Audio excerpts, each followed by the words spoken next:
How you doing? Welcome to the Hands of Time. It's your boy Big John Silver. And your boy Paulie the Bull. We're here doing the year review 2020 for best movies of the year. Followed by our disappointments, what we didn't like, honorable mentions, things like that. Yeah. You want to start that off? Sure. Like you said, 2020, we all know what happened. Movie theaters and stuff kind of got shut down. So some of my movies would be stuff that was like straight to streaming services or, things like that. So it's going to be unorthodox shit. I got a documentary in there too. Sue me, it's my show. But I will sue you. All right, well, go ahead. I ain't got nothing. Come for that gimbal. But first off, like I said, an honorable mention, which I thought was gonna be bad, but The Invisible Man. It wasn't that bad. I saw it. I didn't see it in theater, but I saw it and I was like, it's not bad. It wasn't great. It wasn't a great adaptation. There's a few things you want to question, like, well, why did they do that, or why didn't they? But wasn't that bad. It was entertaining. It was an entertaining movie. I liked it. Yeah. I liked The Invisible Man.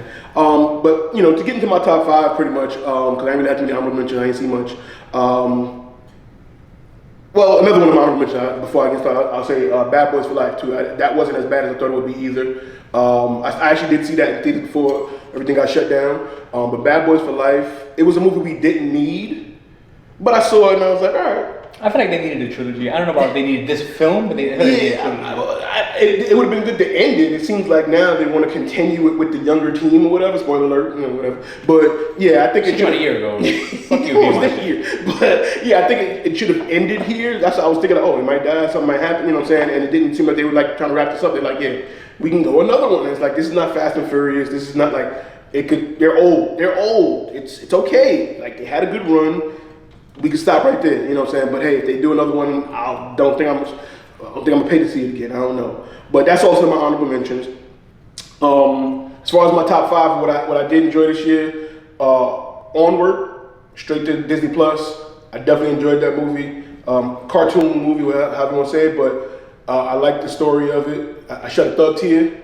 I lost my pops. Some of y'all know that. Went to call my sister up, talk to her, my big sister. The movie's about the young brother, big brother, so I felt it. So that's in my top five for sure. Name it up. Also, Sonic the Hedgehog. What? It was pretty good, man. I didn't expect it to be on your list. It made my list because I was like, this is entertaining. It's not a great movie, and again, movies wasn't this year, but I could watch it over and over again. It was entertaining. It was way better than the other movie he did with like Pokemon or something like that. Like that same actor always does, sidekick movies with cartoons. This one, it was entertaining. And shout out to them for redesigning it. I think they set us up. I think that's what it was. The expectation was low because the original design was terrible. Then they remixed it and it was like, oh, okay. And then it was like, I got suckered into that. So I think I liked it because of that. But I liked it. I enjoyed the movie. I watched it like 2-3 times. It was definitely entertaining. I watched it with my daughter. I just didn't expect that to be on your list. Yeah. It wasn't a bad movie at all. I watched it with my daughter. I enjoyed it. I just didn't expect it to be on your list. Nah, it's on my list. Again, like I said, sue me. Also, Netflix, the Trial of Chicago 7. Very good movie. I asked you if you watched that. Yeah, definitely a good movie. I knew of the trial and Bobby Seals being there, and I knew that side, his part. I didn't know about the other side of the trial, what was really going on and stuff. So it was good to learn more about that. And I found out that a lot of what the movie shows what actually happened and more. The trial was actually more out there and cartoonish than they actually showed. So you think what you saw in the movie was like far-fetched. It's like, no, it was actually work. We had to tone it down for the movie to work. So look that up. Do your history on the Trial of Chicago 7. That's on my list. Also, another movie that I did see in theaters, recently, Tenet. Shout out to Tenet. John David plays like sci-fi James Bond. In that movie. Christopher Nolan, I'm a huge fan of his since Memento. His movies are always weird, time-bending, space, thought-provoking type, weird science fiction. I enjoyed this one as well. There's a few plot holes that the next day I woke up like, that made no sense. But I definitely enjoyed the movie though. They don't deter from the movie and just say, oh, this is just trash. They do just make you think like, wait, that can't be. I'd love to have a conversation with Christopher Nolan. Shout out to me. I have a podcast with Mr. Dan. You want to come through and sit with a brother? It'd be a great interview. I have questions.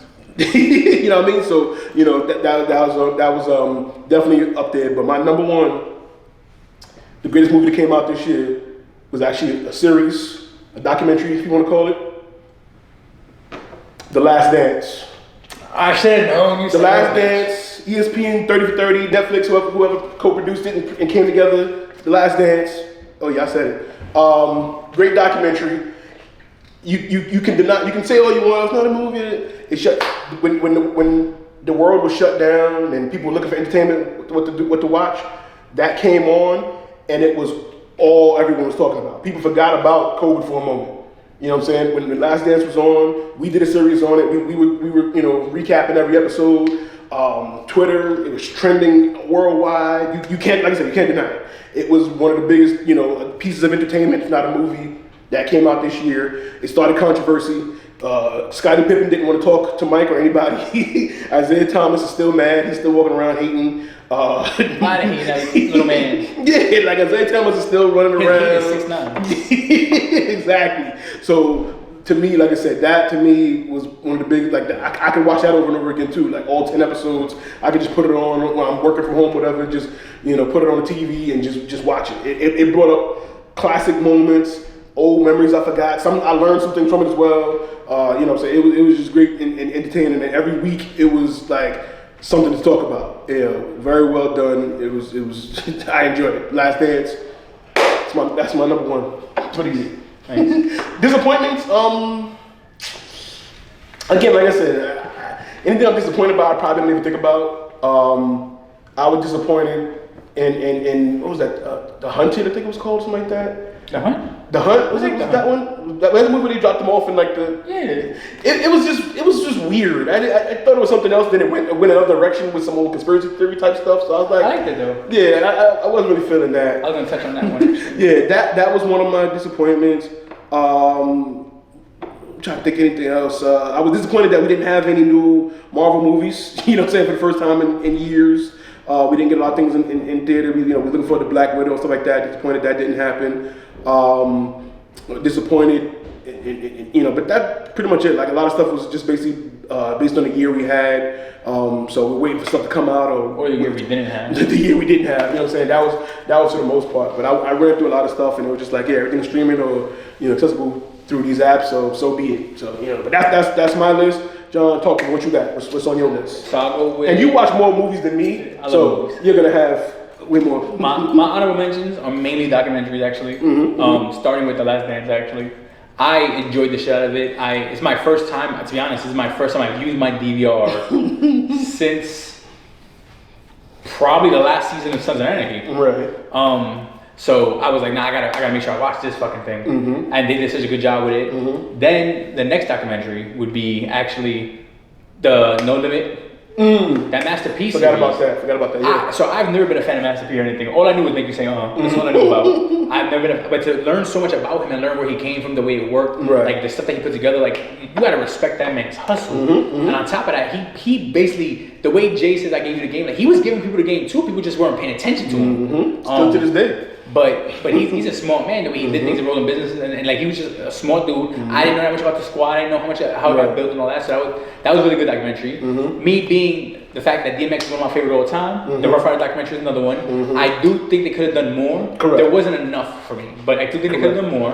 But I did enjoy watching it. That's another one I used the DVR for. Yeah, that was a disappointment of mine. The Rough Riders won, and maybe it's an East Coast bias, but I know more about them, and I feel like DMX needed his own documentary. Aside from Rough Rider needed theirs, DMX needed theirs, and even Eve, she has a story as well. Yeah, they gave me like 30 seconds. Yeah, that was one of the disappointments in my. Yeah, I think their stories, because with No Limit, Master P is kind of the story, and then he brought everyone else in. But with the Rough Riders, a lot of them have deeper stories that really could be told, fleshed out more. And so me personally, I can't speak for everybody, but I'm a huge Rough Riders fan. But when I think of the Rough Riders, right after DMX, I think of Dragon. I don't think of Eve. I think of Dragon because he's the first one I remember really repping when he first came out, and he was there. And even I remember DMX, which is something I was giving credit for because most dudes they don't represent their mans like that. So like I could be wrong. You might find footage somewhere, but I don't remember when Meek first dropped it out. I don't remember Jay-Z wearing a shirt saying Cop Meek's album, Memphis Bleek's album. Like, Bleek. Yeah, Bleek. Yeah, I was putting the M and the P together. Well, yeah. I mean, I would say Dame did it. DMX is rocking, and in the top of DMX's stardom, he's rocking a shirt. Spit the Bars comes out this day, getting Drag Out's album. And I feel like Drag Out didn't get much love on that thing. Right. The Locks deserved at least a 2 episode. At least by themselves. Eve deserved at least a full episode by herself. So there's more they could have touched on there. So I do miss that, and I do agree that DMX still can get his whole thing. But I did like it overall. And then another homage for me, movie-wise, I have 2. I do have Invisible Man. I like the Invisible Man. I thought it was good overall. I didn't mind their take on it, using technology and making it the way they did. I thought like the thing was kind of cool. Obviously, there's parts where it's like kind of like, come on now. Right. But it's a movie. So I'm cool with that. And then I actually did like The Hunt. 1, I love gory shit. 2, I wouldn't be surprised if there was something that really happened. Possibly. But I do love the play on things where it's like, well, kind of like how right now everyone's saying like, oh, well, this conspiracy is true. It's kind of like, imagine, whatever conspiracy you think's true. Imagine like Bush did 9/11, right? Hope you don't get, they're going to come for you. But they're gonna put a little mess in the let's say that's real, right? We all believe that, right? And let's say now Bush is like, well, since you believe it, I did do it. And so the way they flipped it, I kind of enjoyed it because I'm one of those people that, this, we had this conversation about like the moon, the earth, flat earth theory. I believe the earth is round. However, if someone's gonna argue with me that they know for sure, I'm gonna do all my research to debate with you that it might be flat. But you're open to have the conversation, to hear what their point of view is, not just say, oh, they're crazy. Exactly. So the bigger ending of the hunt was more about, well, it started from this, a rumor that you guys thought we were doing this, so we actually started doing it. So, and I kind of like the way it went. Plus the gore, I love the gore of it, and I think hunting people is not a bad idea. Better than hunting defensive animals. But I did enjoy the hunt. And then, so my top 5 though, before I get into my disappointments, my top 5. We'll start with the goods. So first is definitely Tenet. I watched I got to watch Tenet in one of those 4K, fucking in Connecticut, because there's a place that had movie theaters open. I saw it in the AMC. I got to watch it in the Dolby thing, so we already knew the sound and effects were gonna be off the hook. Then there were parts of it that like I knew what was happening, and I was like, well, actually I guessed this. I was like, damn, this one's not as much of a twist as I thought. And then a twist happens, like, all right, maybe I don't got it. And then so even if you got part of it, I doubt anyone can say they fully got every single thing. But I've only watched it one playthrough. I only watched it one playthrough, so I'm waiting because I want to watch it again. Obviously, it comes out December 15th. Right. So I can't wait for that. But that's my one. I love it. I knew obviously for this movie they made a big deal that it was Denzel Washington's son. I actually didn't know that was his son for Black Klansman. Really? I didn't know that was his son until like even him talking. He kind of sounds. You hear it sometimes. But I think he tried to hide it. I think he sounds more like Denzel than he puts on. I think but look-wise, he doesn't look 100% like Denzel. No. So in the voice you can hear a little bit. Yeah. But then this movie they made a big deal. They were like, oh no, this is Denzel's son. Like, all right, well. But I thought he did a good job. I loved it. Robert Pattinson had a big year.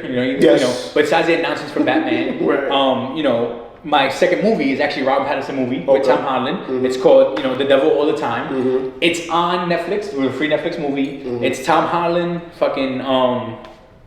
Tom Holland and Robert Pattinson. There's a few other big stars in it. You have the kid, I forgot his name, but the kid who played it in there, I think it's like Billy something. But anyway, it has a few stars in it. It was a good movie overall. And, it's a nice little crime drama.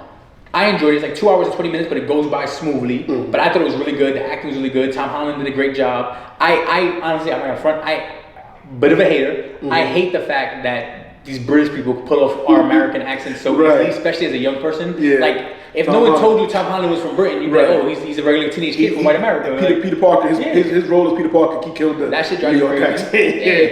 He did a great job with it. He did. Which makes us feel like we're so easy to intimidate. What the fuck? But then third, I have The Gentleman. I'm a big Guy Ritchie fan. I love Guy Ritchie. To me, Guy Ritchie does no wrong. This was another film that, although it's not his best twist and story, but I love the whole crime of London and the way they talk, their slang behind it. The way they do things, the way they move now to this day still like the mafia. So it's that smooth real gangster shit. That Teflon, like not that stupid fucking. That real gangster shit. So I love that behind it, and it's well written. Got Richard that like say there's no wrong in my opinion. Like it's done, and I love the actors in it. You got fucking Matthew McConaughey, and you have Charlie Hunnam from Sons of Anarchy. So it's a good film. I enjoyed that. Then 4 actually had Onward. I saw Onward. Unexpected tearjerker, I agree. Correct. You're like, damn, like that was a good movie. Right. I watched it with my kids. I was happy because I happened to be off of work when it happened, when it got dropped. Yeah. My kids were off of school when it happened because everything was like, it was when it first started, they making announcements and shit. So people got paranoid. And so we had nothing to do, and Disney was like, "Hey, here guys." Right. They didn't do the Milan thing. Yeah, they didn't even pay. They were like, right. "Here guys," and I was like, "Wow, this is a good fucking movie." And that's why I watched it. It was just on, and I was like, all right. Again, I was working from home, and I was like, all right, put it on, and I found myself looking up at my laptop, like, this is pretty good. Where's this going? And then I was like, oh man, like it caught me off guard. I really didn't expect it. I do want to see Milan, but I wasn't gonna pay for it, knowing that it was gonna be free. It's free next week. So it's free now. Okay, it's free right now. So check it out. But anyway, y'all paid $30. And then my last one. Y'all paid $30. My last one is The Wretched. It's a horror film. I like horror movies, but on top of that, it had a unique take on a creature. The story itself isn't as unique, but it is for horror films. Not touched on a lot, but the premise was good. The story was good. The way they twisted it was good, and then the way the creature looked was good. And it actually had a moment or two that made my hair stand up, which is not normal because I love horror movies. Anyone who knows me knows.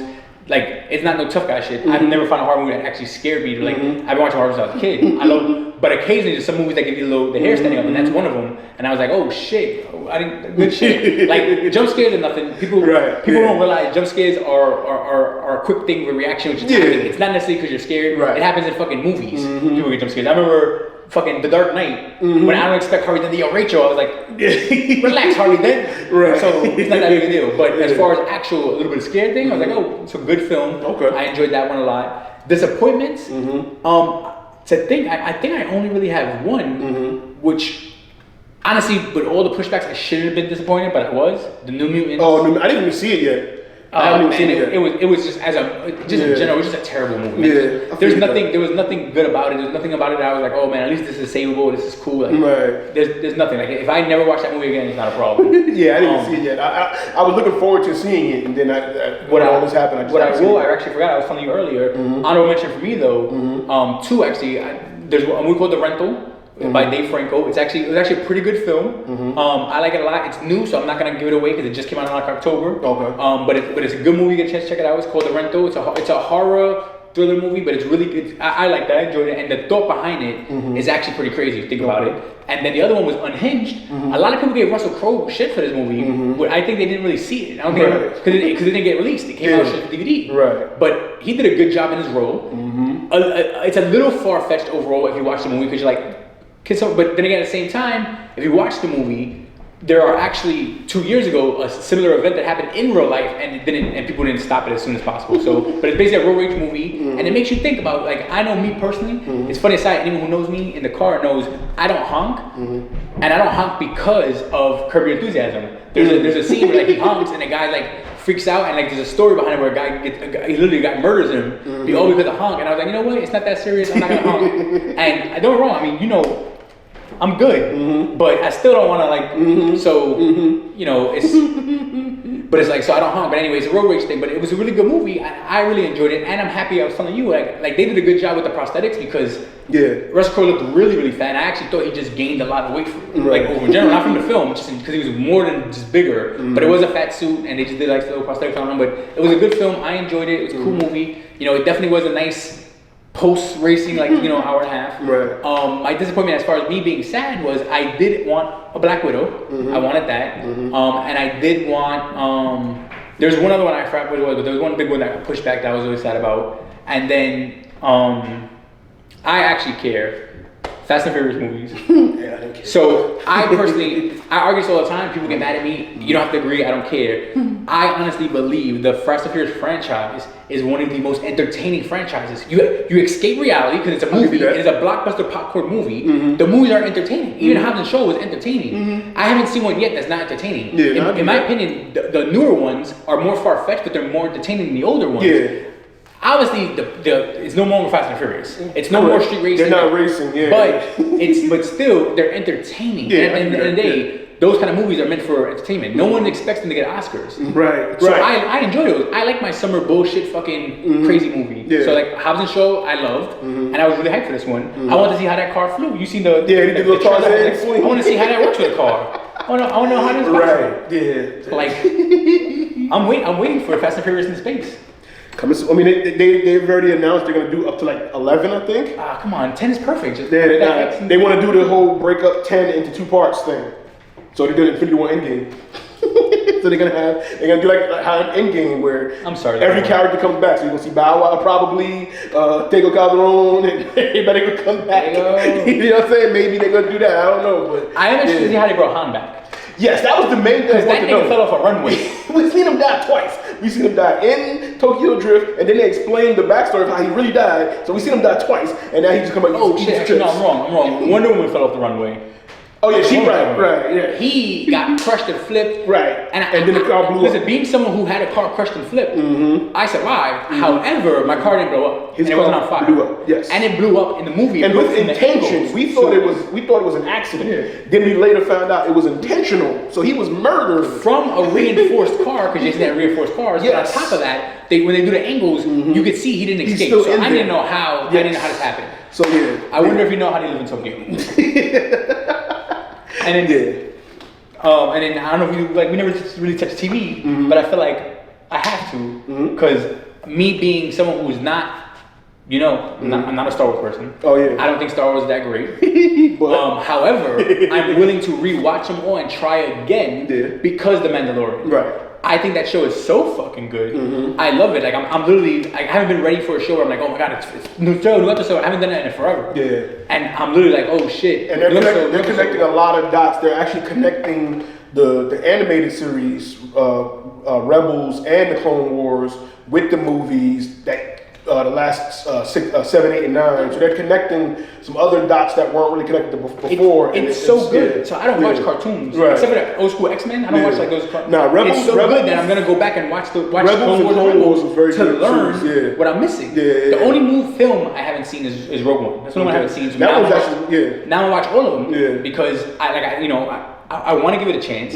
I do, like I said, being someone who didn't grow up on Star Wars, personally, I do like the last 3 that everyone hates. I'm not a big fan of the last one. I'm not a huge fan of the last one, but I don't mind them. And Revenge of the Sith is my favorite, which everyone seems to hate. Episode 3 is my favorite. I'm a fan of the prequels. love the Anakin. I love watching Anakin turn dark and watching him change. And I think they did a great job. And even the last battle scene, to me, is way bigger than the Luke Skywalker Darth Vader one. I think that one is huge. I'm actually a fan of the prequels more than most people are. Even Clone Wars? Everyone seems to hate Clone Wars. I liked it. Yep. The only thing I agree with is Jar Jar Binks is annoying, but you need that kind of character. And I didn't think it was that bad. I think it was one of them things that kind of got overblown, his annoyance. I didn't think he was that annoying. I think it was like a racially stereotype type character 100%. Kind of thing. You know what I'm saying? But even with that, I was just like, whatever. He's not that important. Also, for all you haters, it's Grogu. That's his name. It's not Baby Yoda. It never was Baby Yoda. Even before, it was the child. So what's the Mandalorian's name? Mando. See? So he's gonna give him the nickname. He's still Baby Yoda. I don't know his name though. Din Djarin. I can't pronounce that though. I can pronounce Grogu. Can't pronounce Grogu? Yes, you know it. Gargoyles? What? Baby Yoda. And then my last show, I'm a big fan anyway, and I love Carl Urban. But The Boys. Oh, The Boys. Season 2. I forgot about The Boys. I don't mention that. Put that in. Season 2 is a little slow at first, but then it picked up. I was like, oh shit. Because midway through season 2, I was like, this is. I stopped watching it. Then it comes right back like, haha, we got you. I was like, all right. I like The Boys a lot, and I love Carl Urban. Please, someone make a Dread. Make a Dread. Yes. Oh, also, so we're talking about TV and stuff too. Utopia was also on Amazon Prime, I believe. Utopia. I heard about that. Dope show. I heard they may not do a second season. That's the John Cusack one, right? Yes. Okay. It was a British show that they brought over to America, so we doing. And hey, so is The Office, and look how great that is. Right. But it kind of got swept under the rug because it talks about viruses and things, and and it's very conspiracy theory, but it goes in a different direction. But it's hard to, I don't want to spoil it, and it's hard for them to promote it without spoiling anything. But the only thing you could promote is stuff that touches subject for this year. So they were just like, watch Utopia. You know what I'm saying? It really couldn't get. I heard good things. Then when I saw that they might cancel, I was like, oh, maybe it wasn't good. I didn't. Yeah, no, it didn't. It didn't get. It's again. They may not do the next season because it didn't get enough streams. Nobody really knew about it, and that's the downside. Because again, not to give up much away, but they talk about viruses and things like that, and this is not the year to talk about conspiracy theories with viruses. I find that weird because if you guys remember when viruses first broke out, first of all, Netflix. Smart on their media team. Oh yeah, documentary. They jumped. Well, no, they jumped on right on. They put Outbreak. The monkey. Oh yes, that's right.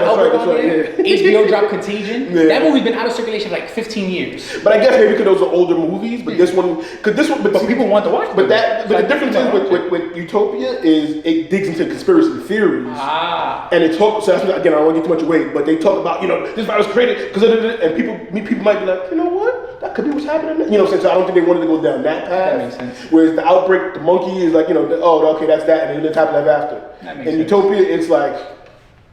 I don't trust the government. You know what I'm saying? It's one of those, and it was like, how do we promote this? How do we, and I think so. Shout out to Utopia. That's one of my honorable mentions as far as shows and stuff go. And I forgot one more movie, Hamilton. I was actually impressed with Hamilton. I know it's not a movie, but they did a theatrical movie filming of it. I tried, I couldn't do it. Even with I enjoyed the rapping. I enjoyed because I'm not a big Broadway show person. I am. I appreciate. I think live, I would have loved it, but probably. I tried to watch it. I can't. I appreciate them throwing in like Rakim lyrics, Biggie lyrics. Like I appreciated them to do the 10 dual commandments and stuff. Like I was like, fire. I did love my dude from fucking Blind Spotting killing it in a French accent. I was like, oh shit. Yeah. But I couldn't. David Diggs. Shout out to David honestly, Diggs. I still haven't finished it. He's about to be Sebastian the Crab too for No Mermaid. So that's racist. Sebastian Crab is Jamaican. That's racist. He played a French guy in Hamilton.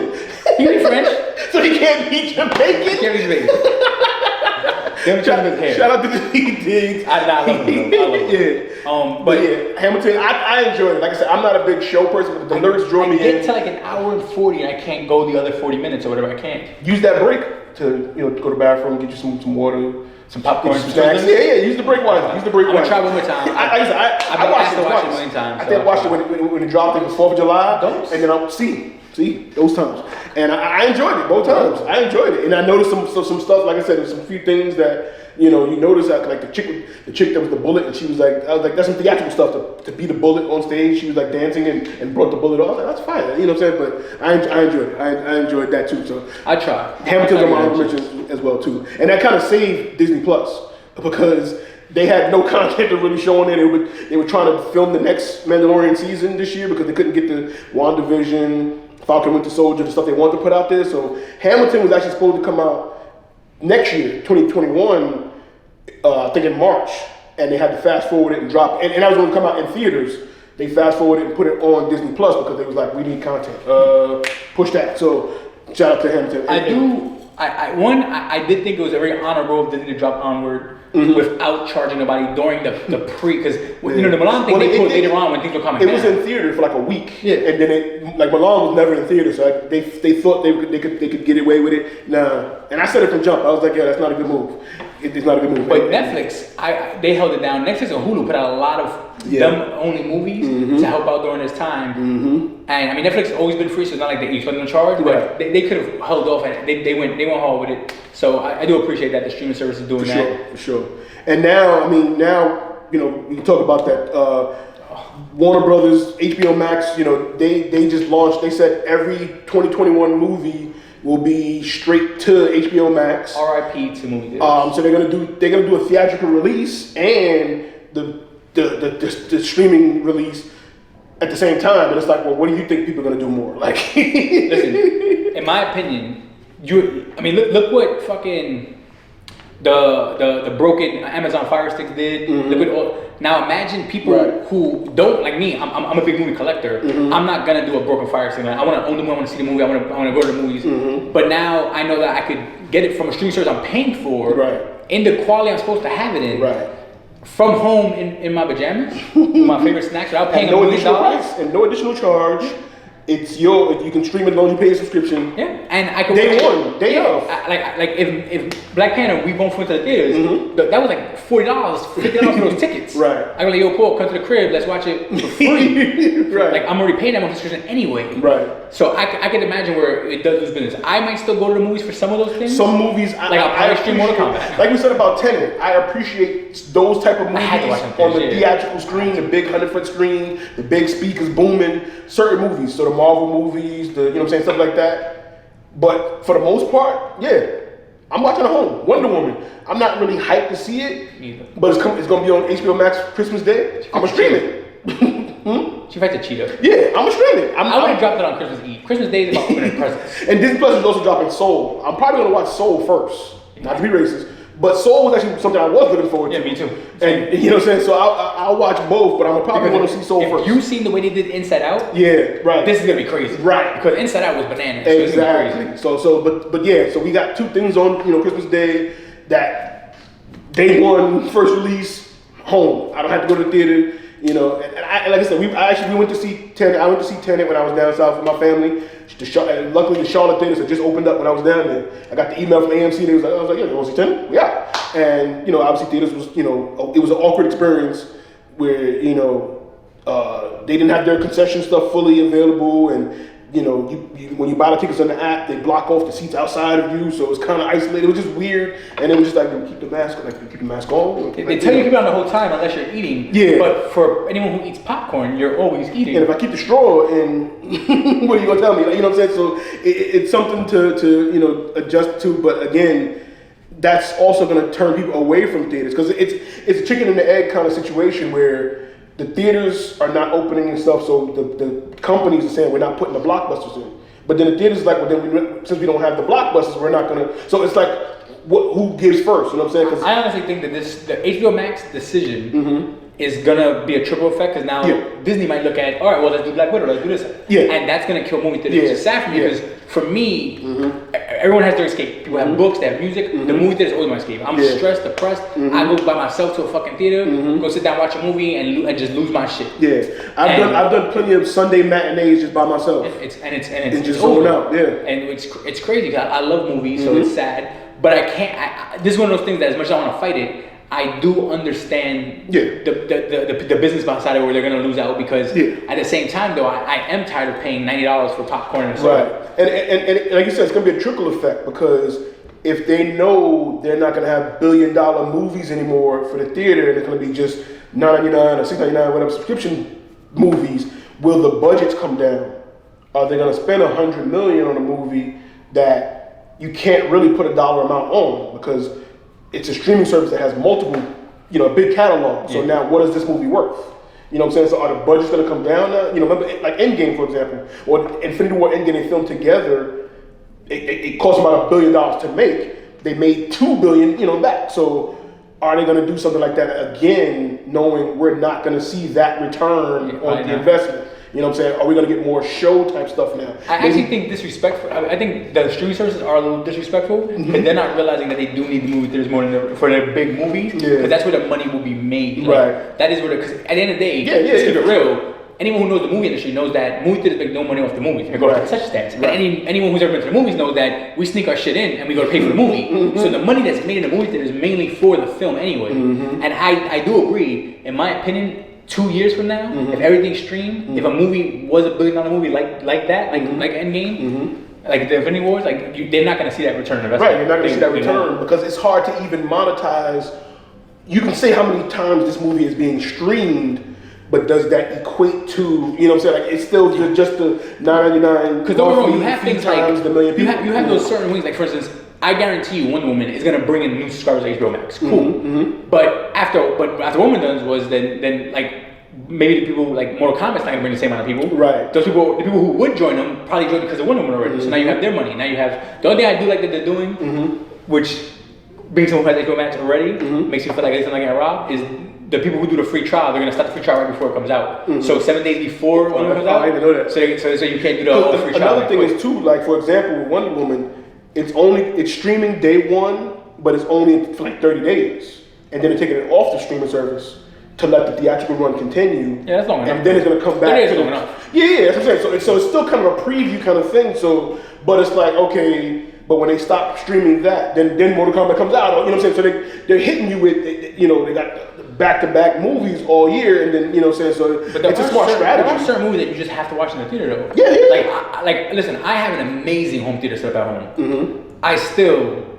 want to see Black Widow in a movie theater. Right. Like, yeah. I still, like, you know, so there's certain movies, and even Wonder Woman, I wouldn't went to the theater to see it just because they kind of filmed it. Right. I wasn't hyped. Right, exactly. She fights a cheetah. Right, I wasn't hyped for it, but I know either, like I said, my sister or somebody would be like, yo, let's go see it. All right, I'll go see it in this. You know Steve is back. He's wearing windbreaker suits. Right, I would have went to see it just because, it's you know, explosions, you know, special effects and sound. You know, Fast and Furious. You want to go for that. And Fast and Furious is a movie that reaps the benefit of, like you said, it's entertainment, and it's $1 billion, you know, film at a time, you know, franchise, which shocked some people. Fast and Furious, Jurassic World when it came back from Jurassic Park series, like, because you don't fuck with dinosaurs, bro. Right, but those series were $1 billion movies. You know what I'm saying? So now you don't, because they didn't expect. I don't think they expected it. I don't think they expected the Jurassic World to do what it did, and then the Fast and Furious reboots, you know, from 5, 6, 7, 8, and on. I don't think they were expecting them to be $1 billion movies, but then they caught, you know, lightning in the bottle, and was like, let's do it again. So now. That's why I'm asking, like, do they bring the budgets down? It's like, all right, we're not. Or, like I said, they're going to do the budgets on a smaller scale, like Disney's doing with Mandalorians and Falcon. Are they going to use smaller movie budgets for like a 8 episodes? So, because now you're getting, you know, 4 hours of content in that usual 2-hour movie type budget. You know what I'm saying? So, are they going to do it like that now? Or, you know, we don't know. Because that's kind of what, you know, HBO Max is doing as well with Snyder and the Snyder Cut. They let him redo the movie completely over. Does anyone care? The nerds do. Sorry, I can't say nerds. You know. Like, Royce might shoot me. They won't call me nerds. I'm not. Like, listen, I'm not a huge DC hater. I do only like Batman. To be honest with you, from DC, Batman is the only one I'm really a fan of. I do like the DC, like the you know, that other shit, like Dark Horse shit, like, you know, like Constantine shit like that. But, you know, from actual DC, I only like Batman. I love Batman and his villains. I never cared for Superman. I think he's a terrible character.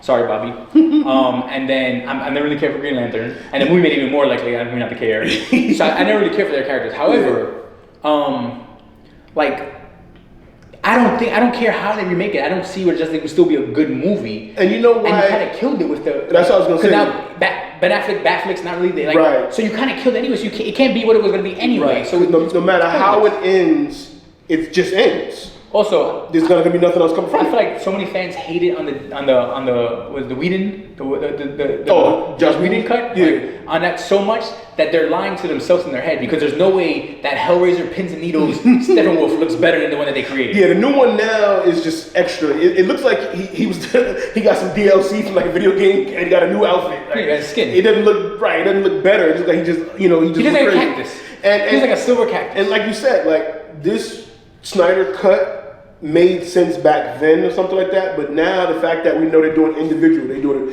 a Joker who stands alone, they're doing Batman stands alone, Wonder Woman's on her own, Aquaman's on it, like they're not doing that universe thing anymore. So this movie is irrelevant, and because even the original one, they showed what's his name, Deathstroke at the end, and no, you're not. You know what I'm saying? So which is sad because again, there's nothing gonna come of it. They're all gonna come for me. They're gonna kill me. I think that Batflick is the best Batman. Is the real Batman? Is the best Batman. The best ever? Yeah. I think that he did it. I think he makes more sense for Bruce Wayne than Christian Bale did, which is everyone's favorite. I never was a fan of Michael Keaton's. I think he was the best of those old school Batmans grew up on. Kevin Conroy, but best Batman all time. Well, no, that's different. But I agree with that. He's but better Batman than Batman animated series. And I think he also made sense for the Batman that we all know. I'm not saying that every Batman has to be bulky. Yeah. But the rest of them were too fragile to be a guy who trains every fucking day, can lift 500 pounds, bench for like. But he did that. He did it to fight Superman. Who? He pushed the tire and he was training. Who? Affleck. No, that's what I'm saying. He fit the thing. Bale did not look like a guy who benches 500 pounds. He didn't need to. But that's what Batman does. It's Batman. So? It's part of his character. It's in his repertoire. So? Strength. He's also like supposed to be a great detective. They haven't really done that yet, which the new one's going to be. Apparently it's going to be that. I'm saying, so it can be different iteration. I don't think that makes him the best. Oh, my Batman's not British. So, I feel that I can't say he's the best because we didn't really get much of him. We haven't had a Batman movie with Affleck. He was a side character in Batman vs Superman, and in Justice League, he was a completely different side character to that movie because he was more comical in Justice, Dawn of Justice, whatever. I mean, in Justice League movie, he was like trying to make jokes, and it was bad because he was like Flash accent. What's your superpower? He's like, I'm rich. That was the exact opposite of the brooding, angry dude in the other movie. So I don't think we got a movie of him to say he's the best. We didn't, because in Batman vs Superman he was mad for no reason. Oh, you have absolute power and you can corrupt you absolutely. Nigga, I just saved the planet. That dude was you saw us fighting. I was fighting the bad guy. No, but now I gotta kill you. Oh my God, he died. We gotta honor his death. Make up your mind. Well, everyone knows, like, everything possible, they fuck those up. Because that's what I'm saying. I can't say he's the best. That original Frank Miller, The Dark Knight Batman, is my favorite Batman. To me, it's one of the best Batman stories ever told. Yeah. And they fucked it up with the Batman vs Superman movie. Yeah, that's what I'm saying. That's why I can't say he's the best because I didn't get enough of him to. We didn't get enough back. We didn't obviously. The Robin suit was in there. We didn't get enough. I liked his portrayal of Batman though. Okay, but that's because Affleck's an actor that you like or whatever. But I don't think his character was fleshed out. That's actually why I was surprised at. I don't like Affleck. I didn't like Affleck until The Town. Right. Because same thing with the Joker. People hating on the Joker from Suicide Squad. I like that Joker. I didn't see enough to like or dislike him. Yeah, it wasn't enough. I thought his take on the Joker was cool. He's not the best, but his take on the Joker was cool. Like I just took it like, oh my God, this is horrendous. I just took it as what it was. It was a different take on it, and that was that. Like when people watch Green Lantern with Ryan, they're like, "Oh, this is a terrible take on Green Lantern." Right. You can't say that. And it was his movie. You can't say that about Jared Leto's Joker. Like it wasn't a bad take on the character he was playing. He was playing a gangster, street thug Joker. That character made sense. Yeah, I just needed more. I think we need more. That was another disappointment. Fucking the Harley Quinn movie. Yes. Birds of Prey? That was terrible. That was really terrible. Because that was another movie that they didn't know what it wanted to be. It was so bad they had to change the name of the movie mid its theatrical run. If you ever have to change the name of a movie because people are confused by what they're going to see, that's a problem. That's bad marketing. And it's just blatantly bad. Like people are expecting this, but then it's like, no, it's not really a Birds of Prey movie at all. It's a Harley Quinn movie featuring the Birds of Prey. It's like, oh, okay, because people are like, what do they do? Like, can we get more of them? It's all about her. It's her movie. So yeah, they screwed that up completely. That was definitely disappointing. I forgot that was this year. Yeah, bad, horrible, terrible movie. We done with movies. Yeah. As always, comment below. Let us know what you think. What movies you like, dislike. What was your disappointments? What do you feel about the future of theaters? Are we gonna, are we gonna come out of this? Is theaters gonna be around still? I want to go to support because, like you said, I'm a fan of movie theaters. Certain movies though, you know what I'm saying? So but they gotta release them. Again, the chicken and the egg, I can't go if you're not putting anything in there. My fear is that to make money back or make money up, that they raise the price of tickets. They raise the prices when they're already too expensive. However, I do like the fact that right now if you go to the theaters like Connecticut where they're open, they are half off. Right. Most of the showings. AMC's doing a lot of, they've been emailing me discounts and coupons and all kinds of stuff. So. And what I do like also, which is smart, is they did re-release a lot of older movies to watch it again. Right. And there's some movies like as a kid I didn't get to watch in theaters. Yeah. So I was like, oh, I was mad because I actually wanted to see the original Star Wars in theater because I didn't see them in theater, the original ones. I wanted to see those and I didn't get a chance to. But yeah, definitely, I think he was busy. I think we talked about it. He was busy, so like he was home. But yeah, definitely I wanted to see that. And something else I wanted to see that they re-released. And I was like, damn, it was like 1 week home or something. I was like, why this week? You know what I'm saying? So, but yeah, like I said, we'll see. We'll see what happens. Hopefully, movie theaters can survive because I do, if they got to scale it down, no more multiplexes with 20-something screens, bring it down to 10 or 5 screens, or, you know what I'm saying? Drive-ins. That's my escape. Make some drive-in somewhere. Even though drive-ins isn't as good because of the audio, you don't get that booming sound because it's coming through your FM, receiver, but something. So I'll see a movie I saw already in a drive-in, or something new, right? Classic, right? I went and saw sometimes I saw Jaws and Jurassic Park. Right, I saw Black Panther. You know what I'm saying? So I already knew what the boom and you know what I'm saying. So it wasn't like the magic booming. Yeah. Right. This one he splashing the water. You know what I'm saying? But comment below, let us know. Y'all know what it is. Yeah.